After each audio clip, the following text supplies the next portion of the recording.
vinyl peeps. Nice. I like it. I mean, they are people. They are people. Yeah. I don't know where the hear ye, it got everybody's attention. It did. That'll suck people right in. I love it. I love it. Tell them what we're talking about today, John. Well, we're talking about albums that have one killer and the rest filler. Not so great. And it's kind of hard if you go to search for these in a search engine. It doesn't really come up with great ones. I mean, you have to have some ideas in your head, some places to jump off from. I found some, and then in searching for it and looking through my records, I found some others. So it was a research project. Yeah, it's always a research project. But, you know, when you think about it, most, unless you're talking about a one-hit wonder group or artist, most classic albums that we grew up with at least have 2 songs on them that you hear on the radio or that are considered hits. But this isn't about the hits. This is about a song that you really, really love that's on it. And the rest are just kind of, Yeah. Which would lead you to a greatest hits, you know. Yeah. But that's our premise for the show today. But before we get into that, we want to push you guys to the YouTube channel. We want you guys to do what? Like. Yes. The likes help a bunch. A bunch. Subscribe. Yes.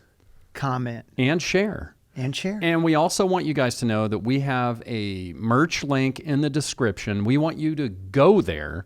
You can get T-shirts. You can get Wheels Approved stickers. There's all kinds of stuff that we're adding to the cadre all the time. But the other thing that you can do at that merch link is you can now support the show with different financial levels. And that helps us out. We've never asked for that support, but we are now. We're hoping to grow the show, get more subscribers, get more people watching, more eyes on it. But just go to that merch link and check out the layout and let us know what you think about that too.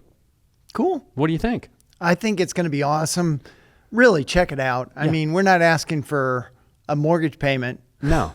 And it's more of a community page for the show, kind of a home page away from the YouTube channel. So check it out. Let us know what you think, and we'll move on from there. So, John, were there any albums or songs that you thought of immediately when we talked about this? Well, I've got a couple of one-hit wonders in mind. Of course. They're all over the place. That I thought about. Yeah. But, I mean, as far as classic ones, there weren't a bunch that readily came to mind. Well, and that's because a lot of those classic albums are just chock full of hits. Yeah. But I do have one. Okay. That for sure. Cool. I think we'll start with that. Yeah, what are you starting with? I'll grab our VV I'm going to album. start with the Rolling Stones' Goat's Head Soup.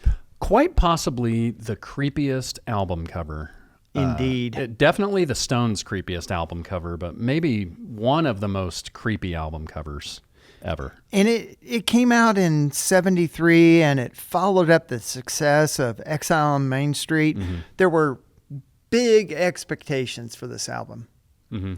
And it really only had one hit, Angie. Yeah, and that's an all-time favorite. Yeah, Rolling Stone song. But the other weird thing about that hit is it's a ballad. I mean, you know, most hits back in the 60s and 70s were not ballads. Ballads became a thing in the late 70s, early 80s. Yeah. I love that song. I love the original cover of this. Yeah. Well, actually, is it the original cover or is it the European cover with the big cauldron with the goat's head in it? I know that's the Spanish cover. Okay. I'm not sure if it was the original. This is the one that pretty much everybody knows that came out. Yeah, and then you have, is that Keith? That's Keith on the back. Yeah, and then you have the other guys in the middle. Yeah, it's a weird. Yeah. It's a weird album to have as a gatefold. Right. Bill Wyman, R.I.P. Charlie. Yeah, it's a strange one, and this is kind of you talk about that classic period for them where they basically could do no wrong. Is this a speed bump along the way in that? It was just kind of the classic period had ended. Yeah, but I have always loved the Stones in the 70s. They were very raw. They made, this is when their tours, those shows are legendary. Like the 75 tour. Yeah. The 73 tour was even pretty big. Yeah. 78 tour. All those 70s tours were amazing. The thing about the Rolling Stones, and everybody wants to jump to compare them to the Beatles all the time. I always say, why not both? But most people seem like they need to plant their feet in You got to one be in camp or one the other. camp or the other. Yeah. I don't know, man. The Stones are just so different because they have always been a live band that plays. I mean, they play clubs. They've played theaters, small clubs in Chicago with Muddy Waters. I have that record, by the way, which is fantastic. But then they play in Normo domes. And really, since the Steel Wheels tour, they have been the biggest selling rock and roll band in the world. Yeah. And it's just such a crazy thing to compare the two because the Beatles stopped touring, when? In like 66? Yeah. And, that was 4 years into their existence as we knew them. So that comparison is not necessarily something I think needs to be there, but so many people have to choose one or the other. It's the same thing with Van Halen. Yeah. Right? I love them both. We love them both. We love it all. Well, that's a good example. What are some of the other? Of course. There's no the other song on here that was a single was Heartbreaker, Do Do Do. Ooh, Heartbreaker. Do-do. See, that is a good song. It's a good song, but it just wasn't. It was more Stones classic. Yeah. But to have the ballad as the hit. Yeah. Yeah. That's a good point. That's a good one to start out with. I know we just saw this album. This is Theater of Pain by Motley Crue. And it came out in the middle of 1985 in June. The songs from this are Smokin' in the Boys' Room, Home Sweet Home, and then they released Keep Your Eye on the Money as a single. This is a much maligned album for Motley Crue. They started off with Too Fast for Love, went to Shout at the Devil, and kind of exploded with that one, and then released this. And it's a classic example of a record company, wanting to keep that machine going. Now, bands take years to record albums anymore, like the Stones. I mean, they just put a new album out 2 years ago, but it took them 9 years or 8 years since the previous one. I think A Bigger Bang was the one before that. This was a case of the record company striking gold and not just wanting to... They wanted to keep it going. Yeah, record a new album, but keep that band out on the road. And it's kind of ironic. Now everything has shifted from importance of the album to importance of the live performance. Because that's where the bands make money. That's where they make the money. I've always... Home Sweet Home might be one of their biggest songs, speaking of ballads. But the song on here that I think is killer is their remake of Smokin' in the Boys' Room. Oh, yeah. Which is originally by Brownsville Station. And they've always done a great job reinterpreting almost every album they've done. They've done a cover tune. But I've always loved the fact that they do that, and they do it so well. They also, on Girls, Girls, Girls, the next album, they did Jailhouse Rock. Which is interesting. Yeah. And it was a live version too. But I've always loved this record, but it is kind of a dud when you really think about the how big the hit is off of it compared to how good the rest of the songs are. And that's really what this is about. I mean, it's that dichotomy between such a really good song and there's 8 or 9 left. Just fall flat. Yeah, and it's just kind of a dud. But yeah, Motley Crue, Theater of Pain, it is definitely one killer and the rest filler as far as I'm concerned. So let's see your next one. Well, we're going to stay in gatefolds. This is a Bush. Oh, well, yeah. Is it? I'll hold it. Bush I think it's good. Razor blade suitcase. And this is the Repop. The Repop anniversary. Mm-hmm. So there's there's some extras on there. Yeah, I love this mirrored. Yeah, it's a cool look. But when Bush, they had a string of hits, and Gavin Rossdale and the boys had to come up with something truly epic on their sophomore album, Yeah. and they didn't really. They had Swallowed. Yeah. There's the rest of it is very Bush sounding. I think If you like the sound of the band, it's great, but there's really only one great song on the there. sound of the band, I feel like they are one of those iconic like mid 90s bands, but there is definitely a certain sound there. There's like a guitar sound, then his voice he's got a great voice, and it's very distinctive. So they have that going for them. But that first record of theirs was just such a big, huge record. Yeah. That, man, this could have been on maybe the sophomore slump. It could. Maybe we do another sophomore I slump. mean, it had 4 singles, but I don't think anybody knows the other singles. Greedy Fly, Bone Driven, Cold Contagious. No. It's like, what are those songs? My wife is a big fan of the band, and it seems like they kind of exist in their own frequency for like those early to mid 90s bands. They aren't necessarily a grunge band, right? They're not really a new rock or new metal band. They were like part of another subgenre somewhere. Another British invasion. Right. That's cool. Can we take a look at the... yeah. Oh, yeah. Hold on to that, because I don't think this is going to hold that up. Oh, well, that's kind of cool. Kind of classy. Yeah. Huh. I like that. And then the back. We got to have Gavin on the back. No, it doesn't. No band. Not capitalizing on that image of Gavin Rossdale. Okay. Well, that's cool. No, I've seen this before. I remember when this came out, I'm like, man, the cover of that's cool, but I'm not going to buy it just for the cover. Exactly. Right. Yeah. And I think it was just it kind of exposed some of their limitations. That hey, if you don't have these, 3-minute hits, what do you got? Yeah. Well, I mean, they have managed to parlay their career into this thing where anytime there's like a summer, maybe not a festival, but a summer tour going around with one of those bands from that era, Bush is usually a part of it. They have to be. Yeah.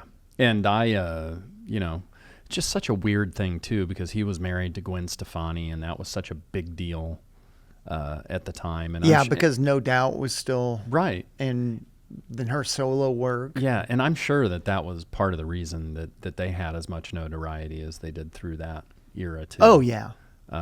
But now she's moved on to a different musician that she's moving on. Yeah, Blake Shelton. So, well, that's a good one. Yeah. I would not have even thought of that. So it was one of those that came up. I'm like, oh, I need to investigate this a little bit more. And I'm like, oh, that's true.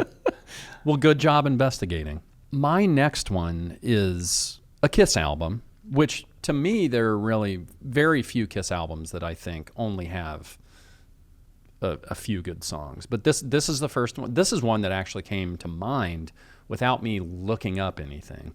And it's got a killer song on it. This is Kiss Animalize, and this came out in September of '84. And the big hit on this is Heaven's on Fire. And, this is really the biggest hit that they'd had.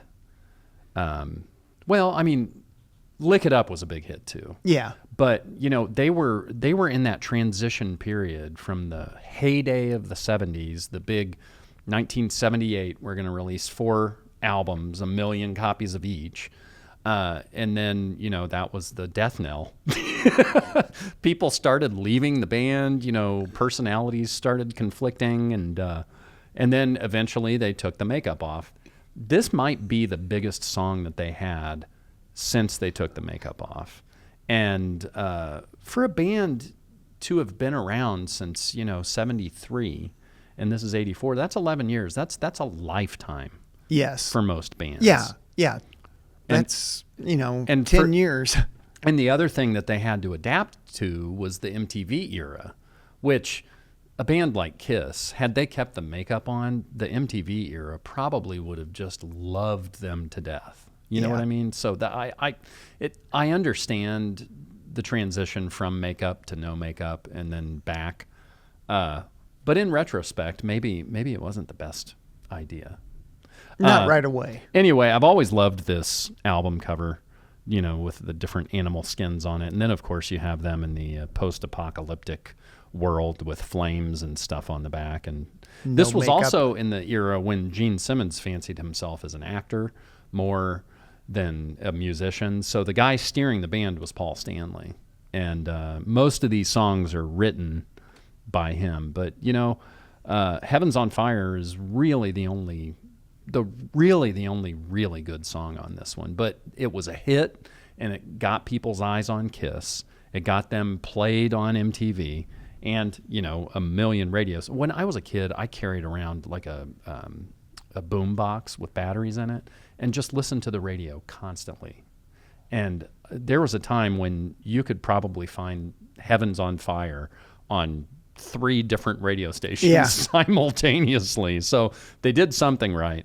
But yeah, and this is my old copy of this. I bought it at a show. Well, it's got a $2.99 sticker on it. I think I paid like $10, $15 for this. Yeah. Maybe 10 or 12 years ago. But yeah, Kiss Animalize, man. It's who produced this? Let me just look this up. I mean, I have it right here. It's considered glam metal. Yeah, right. Oh, this another important thing is Mark St. John was the guitarist on this, played on the album. Vinnie Vincent had left, and then we were kind of in that shredder metal era, and so they brought Mark St. John in, but he didn't cut the mustard at live shows. I think he played 1.5 live shows with the band. And they had Bruce Kulick on standby just in case that happened. And because that happened, Bruce came in, and then he became the guitarist for 11 years till like 96, 95. Mark St. John's era in the band was very short. The thing is, he also ended up having some kind of wrist issue where he couldn't play anymore. So, but yeah, little side note, little Kiss history.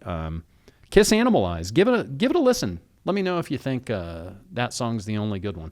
What's your next one, Nice. John? Well, we're going to get into some of the one-hit wonders from the 80s. Timbuk 3, Greetings From. And really the only song was The Future's So Bright, I Gotta Wear Shades. Were you a fan of these guys? No, it was when I was in college, and we were hearing the song, and so I could pick it up at the record store pretty cheap. So I did, and it was everywhere. It was everywhere, but that was really it. Right. There just wasn't anything else. There was a time when I knew that Timbuk 3 was the band that did this, but I'd totally forgotten. And that was their only single from this album. Yeah. Where are they from? They are from, let's see, where are they from? I mean, they sound like American dudes to me. The band was from Madison, Wisconsin. And it was a husband and wife team, Pat McDonald and Barbara Kooyman. Probably messed that up. Yeah. But they moved from, they were in Austin, and they moved they moved to Austin, and they were signed by IRS. Well, that explains another reason why you might have bought the album, right? Yeah. Because you saw that logo. The label. Yeah. But it was impossible not to hear this song. It's right there. Yep. It was on commercials. It was on TV shows. It was everywhere. It was everywhere. And it's really, it's a catchy song, but it's not great. No, it's not great. And the music video was good. Yeah. It was getting a lot of video play. So I think it's one of those, and we could probably do a show just on catchy titles, like a song based on a catchy title or a turn of phrase or something. The future's so bright, I gotta wear shades, you know. Yeah, and I don't know what the donkey had to do with anything carrying a TV, but there he is. I think it's a jackass.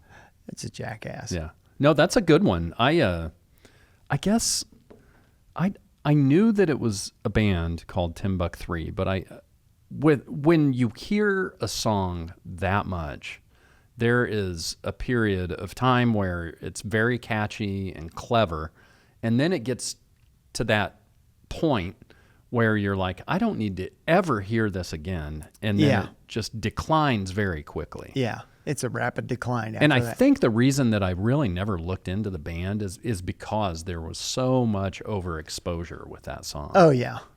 But that's a really good one, man. And there's a close-up of the donkey's eye. Yeah, there he is. He's watching us. He is. I wonder if he has to wear shades. He may. All right, what do you got? Well, this one may be controversial. Ooh. I could have talked about it on the controversial show, but this is Chinese Democracy by Guns N' Roses. This came out in November of 2008. Now, it had taken, I think, 12 or 13 years to record this, and this is post original GNR. So Slash left the band. Well, first Steven Adler left the band, then Izzy Stradlin left the band, then I think Slash and then Duff left the band. So it's basically just Axl Rose trying to put together a new album with all new people in a band like Guns N' Roses that was beloved. You know, they were late 80s, early 90s darlings on radio, on MTV, all of it. So when you think about it, the stakes are so high for a band like this because they've sold so many records. Everybody knows the people in the band. And, you know, they talked about this. Axl had the title for this album, you know, when they started recording it. And it kind of became a joke to the point that Offspring, around, I don't know, maybe 3 or 4 or 5 years after they were supposed to release this, Offspring threatened to call their next album Chinese Democracy because it was taking so long. Yeah, it was taking so long. I'm not sure if there was a court battle for that or not, but I always thought that was funny. I mean, you know, back in the day, we talk about the 70s and even into the 80s where bands were putting albums out, you know, at least yearly, if not more than that. And then for some reason, you know, production went up and the costs for the record industry went up, or budgets increased, and bands just took forever to record stuff. But this is one of the most infamous albums that took forever to record. And there is What is the one song? There's a song on here, and I just listened to it again today. I've listened through this album, and it's almost, to me, it almost sounds like Guns N' Roses meets Korn, like that late 90s new metal. I mean, they're kind of doing industrial and rock and metal and mixing it all in. And but Shackler's Revenge is the song on here that when I listen to the album, I'm always like, oh, well, that's pretty good. It's only it's less than 4 minutes long, so it's not like an epic song. But yeah, I want to love other things by Guns N' Roses because when you think about it, they've got Appetite, then they did GNR which is an EP, which is maybe one of the best things they ever recorded. Then they did Use Your Illusions, which was almost a quadruple album. Yeah. 2 volumes of that. And then that's it. I mean, they put out an album called The Spaghetti Incident that was, I think, mostly covers and like alternate or B-sides. And there may be something else out there, but I want to love other things other than those, first two records. Yeah. Because you just think about a band that's been around since 1986, you would expect the catalog to be a lot little broader. Yeah. And it's not. No. So, and they're still touring with the sort of reunited. It's got Duff and Slash, and we saw them. Yeah. A couple it was years a great ago. show. It was a great show. I mean, it was like 3.5 hours long. Yeah. I mean, part of me with what we pay for concert tickets thinks that shows should be longer. But sometimes you get into a show that's gone 2 hours, 2 hours, 45 minutes, and they're playing songs like Wichita Lineman. It was different. Where you're thinking, play for 2 hours. Yeah. Play for 2 hours, streamline it, save your voice. I never saw Guns N' Roses in their original form. I know Keith saw them in 91 for Use Your Illusion with Metallica, but I think Izzy had Izzy left the band at that point, Keith? I don't remember. Oh, okay. I do know that I walked out of that show at 2 a.m. because I was done listening to them play after so long. So they've been doing that for a long time. Yeah. And I think you've told me before, they said, we know 20 more songs. We've got more. So, I mean, Paul McCartney also does really long concerts, and Bruce Springsteen might be He's the legend for long concerts. I mean, 3.5 hours. Yeah. They have a catalog to support that. Yeah. Right? Guns N' Roses basically has 4 albums. Yeah, that's it. Yeah. And the other thing to note about this record, they have taken a couple of these songs and re-recorded them with Duff and Slash, or outtakes from this era. So it's not necessarily new Guns N' Roses music, but they're putting it in kind of a new package. Yeah. Just to keep a new people, spin. because yeah. people out there want to hear new Guns N' Roses music. I don't think you're going to, because I think that's where the band started to fracture. Yeah. Because they spent so much time in the studio on those Use Your Illusion records, and Axl became such a perfectionist that it strains the personal relationships. Throw drugs and, girlfriends into it, you got yourself an interesting thing. But yeah, Chinese Democracy, it's infamous. I bought this at the Crossroads show probably 10 years ago because I was like, well, I'm kind of a completist, and it's not hard to be a completist with Guns N' Roses. Right. I think I paid like $17 for this. Yeah, it's not one that goes for, even now. Yeah. It's not one that goes for a bundle. Right. But yeah, Guns N' Roses, Chinese Democracy, it's kind of cool to have because of its, infamy. Yeah, so. I agree. All right, man. What's next for you? Well, more one-hit wonders from the 80s. David, Boomtown. Welcome to the Boomtown. And that's it. There's one single. Welcome to the Boomtown. Yeah. That's it. But you know what? There didn't need to be another single because, first off, it's a great song, but it's a strange song. Yeah.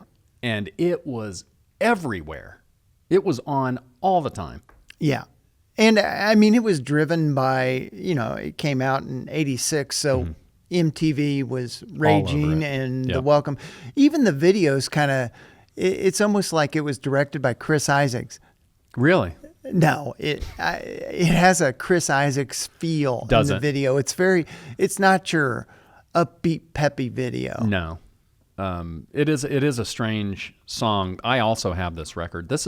I bought this record a long time ago at a record show because it was probably $4. $4 or $5. And these guys were these guys studio musicians? They were from LA, so I wouldn't be surprised. Yeah.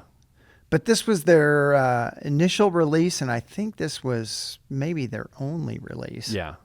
I remember hearing this even when I was young at that time, and I was like, man, this kind of sounds like a Bruce Springsteen song. Speaking of Bruce, it kind of has that, it almost has that folky feel, Yeah. Yeah, it had it was more like a singer-songwriter album. Yeah, I mean, in the middle of the 80s where you had, glam metal and more upbeat stuff, this is not, it's funny to me because I can't imagine being in a meeting with record executives and playing this song for them and them saying, yeah, let's release that. But it became such a huge hit. Yeah, and it peaked at number 37 on the... Really? Yeah. That shocks me because it was on constantly. Huh. Yeah, on the Billboard Hot 100. Oh, okay. Huh. And it was number 8 on Billboard's top rock tracks. I don't know what that is, but... I'm sure that has to do with how many record stations added it. Yeah. And It was one of those things. I think it was pushed to a lot of records, a lot of radio stations because of the MTV hit. Yeah. I don't even remember the video, though. I mean, it's funny you mentioned that because... It's not terribly memorable. I don't think I had MTV in 1986. I remember going to my aunt's where and my cousins were 5-10 years older than me. They had MTV, but I'm not sure we did. So that might explain why I didn't see it. That's a good one though. What's on the... Oh, and then you actually get to see their faces. You get to see the guys on the back. They've got this has got like 10 songs on it. Yeah, and this was pretty much it. One album. Yeah. I guess that means I should probably pull this album out and listen to it. Yeah. Right. Have you listened to the rest of it or? Oh yeah. Yeah. I've listened to the whole thing a few times. Yeah. You were a college kid when this came out, right? Huh. Okay. I like it. A&M Records, also another reliable source. Yeah. Well, that's a good one. The thing is with this, I didn't approach this. I didn't even have it in my mind like one-hit wonders, which it kind of is, especially because, I mean, that explains it. It's a one-hit wonder. Yeah. But, man, people kind of derisively talk about one-hit wonders. Yeah, one-hit wonders they get a lot of shit from people. Yeah, and they really do. That's one more than 99.999% of us ever have. True. Right? So I find it hard to give people any kind of negative for only being a one-hit wonder. It's almost like people say, well, you wrote one hit, why don't you write more? Like it's that easy. One critic said it's an artful record full of poetry and convincing stories of hard times that many silently endured. Yeah. I mean, it is a story song. Yeah. And he almost talk sings. Yeah. Singers. So check that box. Check that box. It's definitely Wheels approved. Well, that's a good one, man. Yeah. I'm glad you brought that because I'm going to go home and listen to it tonight. Welcome to the Boomtown. Thank you. I appreciate your welcoming me to that. Okay. So I love this record because of the die cut cover. Ooh. This is Too Low for Zero, Elton John. 2, arrow pointing down, number 4, number 0. This album, I can't say that it's one killer and the rest filler. It's almost 2 killer and the rest filler. But this is at a time when Elton had kind of had a dry streak in the 80s. This came out in 1983. His previous 4 albums had failed to yield many enduring international hit singles, and the sales were disappointing too. The first single off of this, and the one that I love, and I still think it's an all-time favorite, is I Guess That's Why They Call It the Blues. I remember hearing that, and I would have been 9 years old. I remember hearing it and thinking, man, this is just a great old school Elton John song. But the other song, well, there's 5 singles on this. I'm Still Standing is also on this, which is a great song. It didn't catch me the way that I guess that's why they call it the blues did.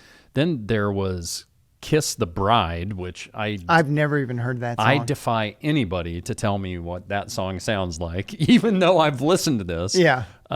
Too Low for Zero, and then Cold as Christmas. So the original LP issue of the album featured a die-cut cover with a special inner sleeve. The 4 shapes shown on the cover were cut out, with the colors shown as ink smears on the inner sleeve, showing through the holes. So that, yeah, what you see right there. This is a repop of this. This is not an original. And then you have this like embossed thing here around the 2 sides and the songs that's on it.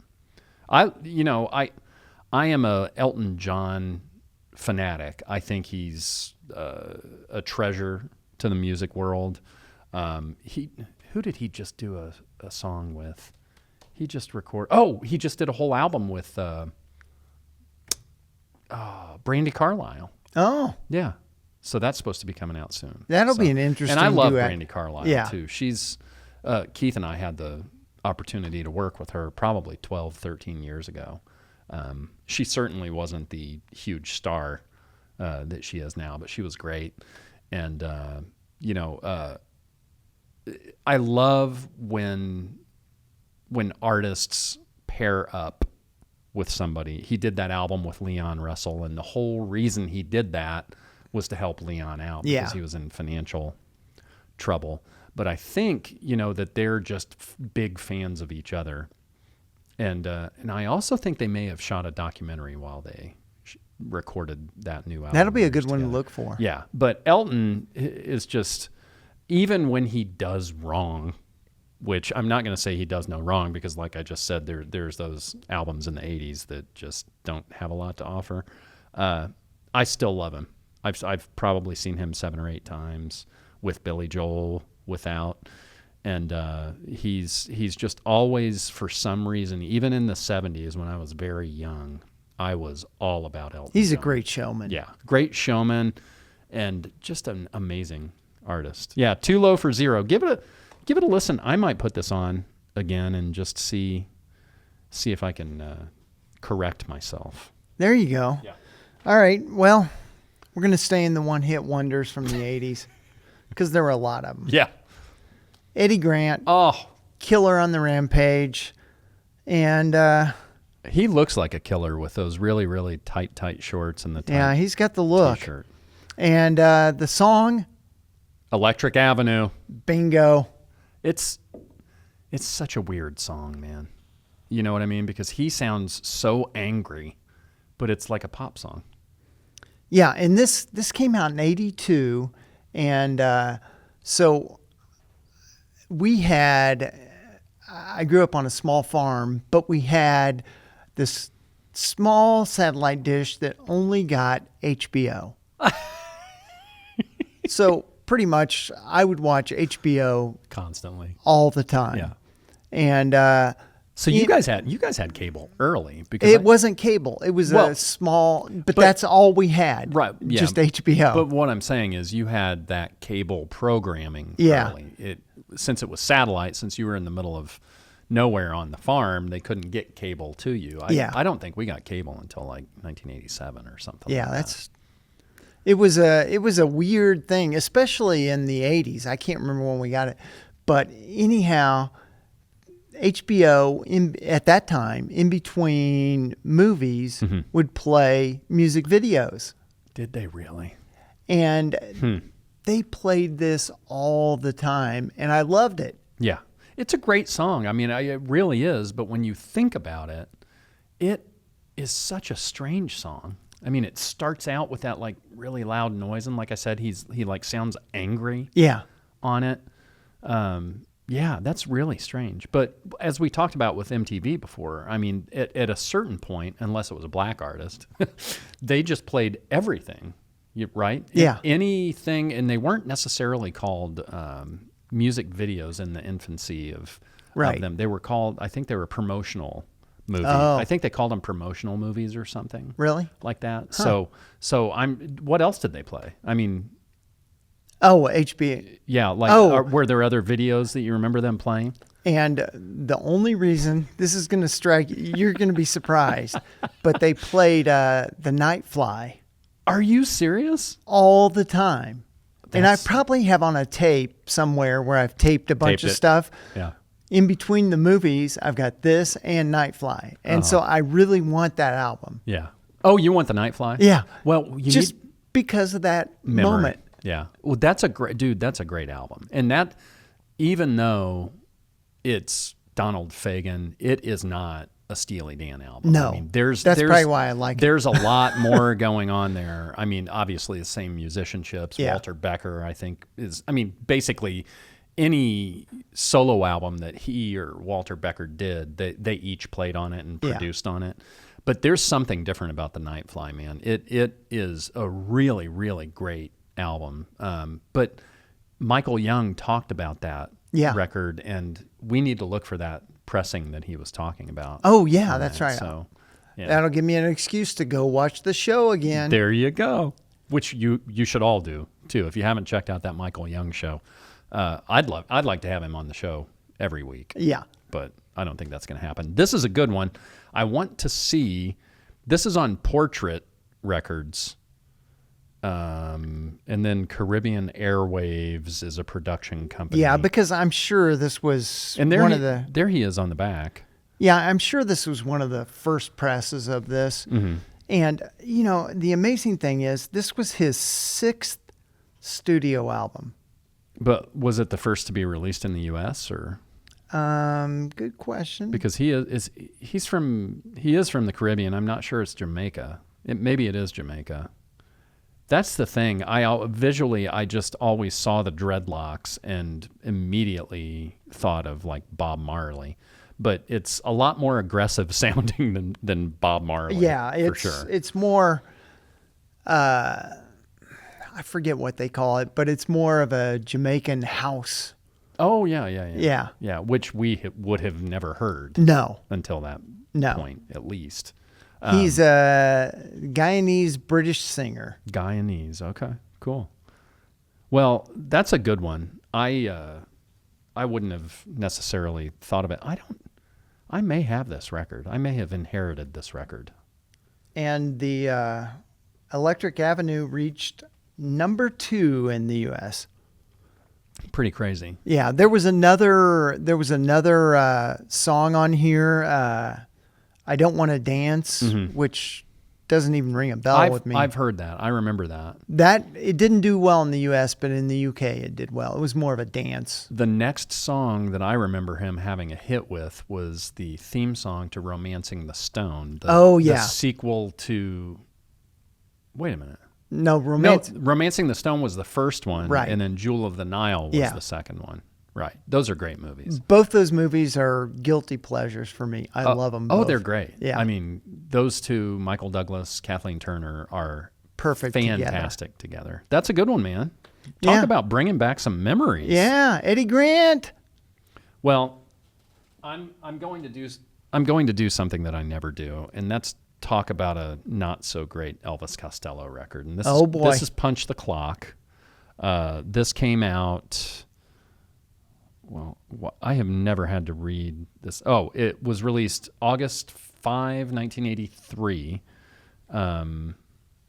It has 3 singles on it, or 2 singles on it. Every Day I Write the Book, which is the killer, because that song, it's so far up there for me as an Elvis like all-time classic. And then Let Them All Talk. But I got to tell you, man, there's this is in his broad spectrum of music. This is the album I reach for the least. Every Day I Write the Book is such a great song. I actually did a video for it that for the time was really, really a very well put together video. But this was just a spell for him in the early to mid 80s that there wasn't a lot of great stuff. And I love the song so much, but this is a perfect example of like if I listened, well, I don't. I mean, I'll listen to Every Day I Write the Book on a greatest hits or whatever. You'll pick it up somewhere else. Right. But the other songs on here, there's not a lot going on. Oh, I didn't know this. Well, maybe I did. Chet Baker. Oh, Shipbuilding is the other one. That's another one that people really love. But it's not one that you think of, hey, there's an Elvis song. No, that's kind of a sad story song. Yeah. But Chet Baker plays the trumpet solo on Shipbuilding on this. So that's pretty. That's legend. Yeah, he's a legendary jazz guy. That doesn't make it a great song. No. And this still fits the bill, but I bought this, had to be around 2003. I paid $7 for this in $7? 2003. I think they ripped me off. Because in 2003, you could buy 7 albums for a nickel. Yeah. But that's one thing. I don't hate leaving price tags on records. I know you like doing that. And I also love when people put their initials or put... I like that. Yeah. We should do a show just on... Graffiti on albums. Ooh, that'd be a fun one. Yeah. So, but yeah, Elvis Costello and the Attractions, Punch the Clock, not one of his all-time greatest, in my humble opinion. Well, we're going to punch the clock. Yep. And that's it. Yeah.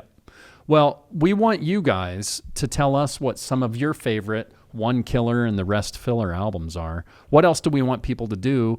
Not just when they go to our socials, but also when they go to see us on YouTube or our new merch link that's right down in the description, John. Yeah, it's right down here. I want you to like, subscribe to this. Vinyl Ventures. And share. Yeah. Share with all your friends. Hey, check this out. Right, and comment.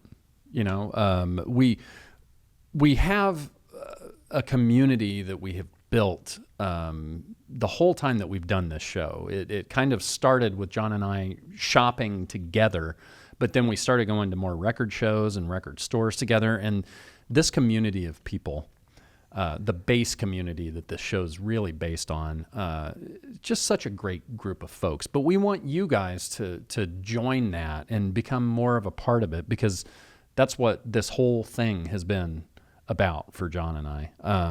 We also want to thank Keith Toombs and Jacob Hansen for all the wonderful work that they do on the show to get it on the air, to get the thumbnails made, to edit things and put things together for us. And we just want to invite you guys to be more a part of the show. So make sure you go to that merch link that we have there and go to the YouTube channel and just explore all the... Have you gone through there? There's a lot. There is so much amazing and wonderful stuff on there. I'm not saying that because I think it's great because I'm involved with it. I just think we have done so much good work here and shared so much stuff that I want you guys to make sure you go out, check it out. Go find one of those early shows with video. We're also going to try to put together some Vinyl Ventures Vault shows that even though we recorded, we were just an audio podcast for the first couple of years, we recorded video of almost every guest that we've had. Yeah. So we'll try to get some of those old Vault shows put together for you. But for now, we will see you all the next time around.